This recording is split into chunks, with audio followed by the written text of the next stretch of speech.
field. We actually agreed to test the soil before we ever planted the field. So we test the soil, pH and the makeup of the soil being really, really important.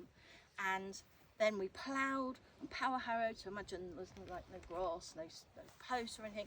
We're standing in a lovely field of friable soil, and you have ordered your vines. So the vines came from the Champagne region, and when they first started out, this would be the size of the rootstock. So if you can imagine, this is 1 year old wood, pencil thick sort of wood with roots, and then the nursery graft onto the top of here. So they take, you know, like where the leaf, what we call the node, that's a dormant one there. They cut that out with like a jigsaw puzzle cut.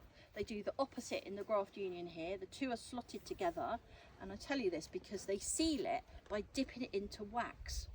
So it's quite strange looking. It's a blob of wax, red wax if you're Pinot, a stick and some roots, green wax if you're Chardonnay, you're a white grape, you're green wax, and they come in bundles of 25.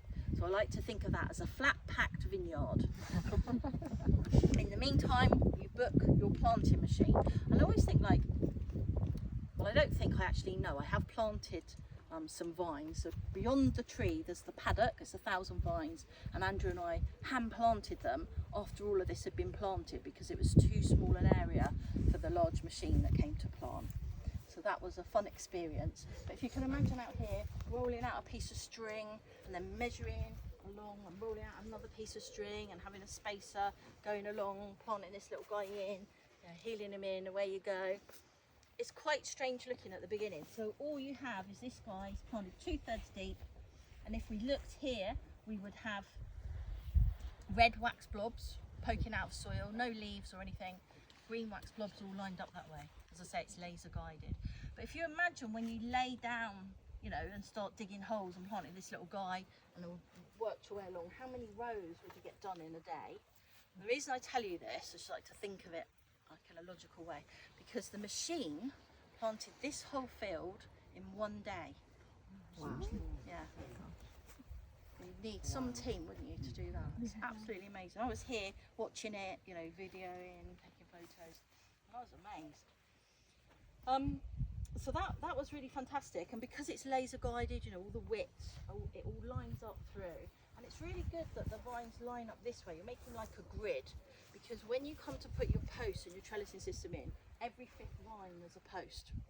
So there's thousands of posts out here, costing the value of a small house, to give you an idea. This is the kind of money you're ploughing into this mad project. And then people walking by, looking at wax blobs out of the soil, did look quite strange, I would agree. And they were saying, if you don't mind us asking, what have you planted here? And for the red, the top guess was rhubarb. People were saying, I think it's rhubarb. And for the green, the top guess was asparagus, which I kind of get for both of those. And then I'd say, oh no, it's a vineyard. And they sort of look at this thing, double check, really? And I'm like, will that grow here? And I go, yeah, we've planted 23,000, so we're very optimistic. So yeah, and as you can see, grow they did. And people now come by and they go, oh, how's the vineyard this year?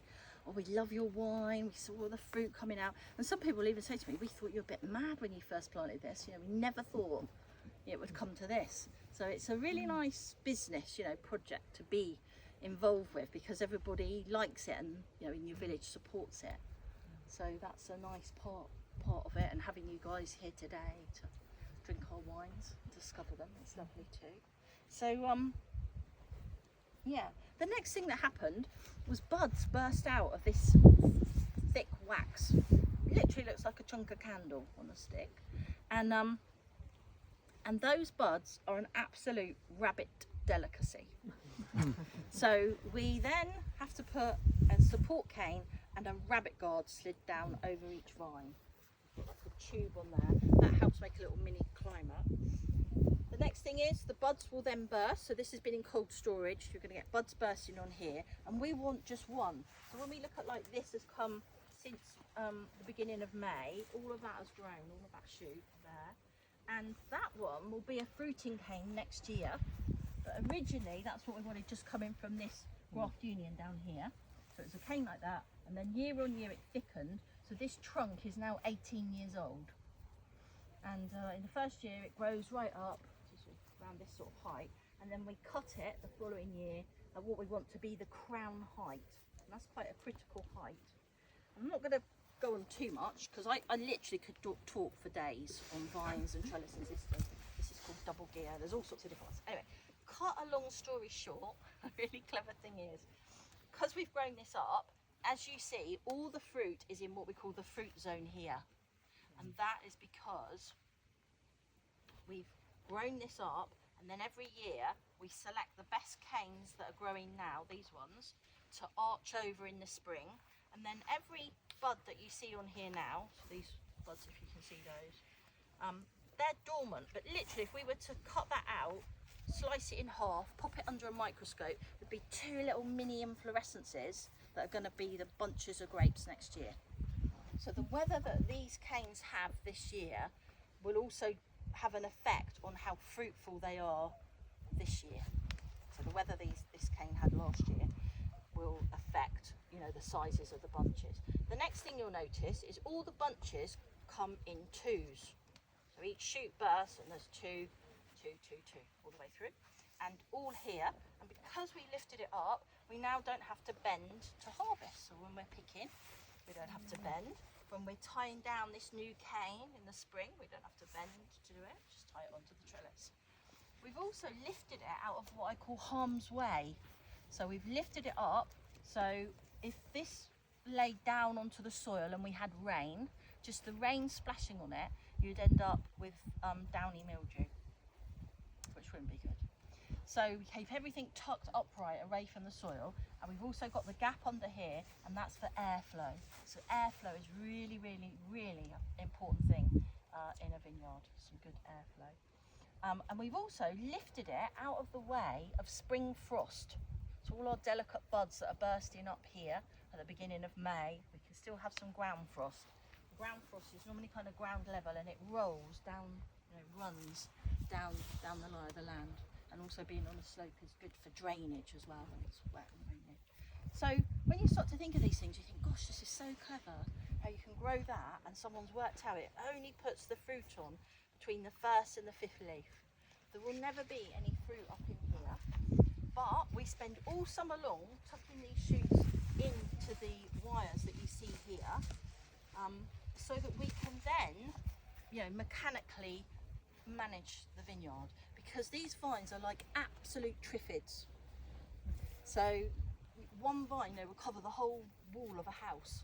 So what we're doing is keeping it, you know, in that space there, and, you know, getting the most crop for that space. So we need all of this canopy here in tip-top condition. So we want these leaves, you know, to look really green, not suffering any nutrient deficiency. If you've ever grown tomatoes and things like that, you'll know what I mean. And that is really acting like the engine. It's photosynthesizing away, grabbing the energy of the sun, and that is what's going to ripen the fruit zone here. So it's really, really important that this leaf canopy is in tip-top condition. But as you can see, when it grows out the top, taller than the posts, so a week and a half ago we trimmed through the vineyard. So you'll see some cuts that went on here as the trimmer went by. And these ones were below that height, you know. So in a week and a half they've grown that much. They're loving this weather, they're growing, growing, growing. So if you can imagine a tractor driving through the middle with a mast, and then hanging off the mast, imagine a narrow door frame with blades that fly across the side, top, down the other side, and then go zoom like that, and give it a nice haircut. So literally we're just leaf pulling at the moment. As soon as the leaf puller comes off, the trimmer will be going back on, and we'll be giving it another little haircut to keep it all nice and neat. And it's, you know, it's really lovely when that's done. But we can only do that if we've got it nice and upright. If this was all hanging out, chopping off the wrong bits. So that's really important. Then if we left it, all the leaves would be over this fruit. We literally would not be able to see that fruit. It'd just be a canopy of leaf like this, and you wouldn't be able to see what's in behind the leaves. So in the early days we used to leaf pull by hand, and so we used to start on the east side where the sun rises, because at that point you want the whole vineyard leaf pulled, and you've got a team of people, it's impossible. So you just start somewhere and start leaf pulling on the east side where the sun's going to rise and dry, and then turn around, now you're on the west side, and it used to take us 3 months to leaf pull the vineyard. And back 18 years ago, we didn't really have dealerships and things where we had, you know, specialist vineyard equipment available. So as you do, I was on YouTube and found this leaf pulling machine. I showed it to Andrew and I went, oh look, you know, we've got to have one of these. And he said, oh, how do you know it'll work? And I was like, I don't care, we've got to have one. It looks like it pulls leaves. And it had a big thing saying patent pending, you know, and it was all.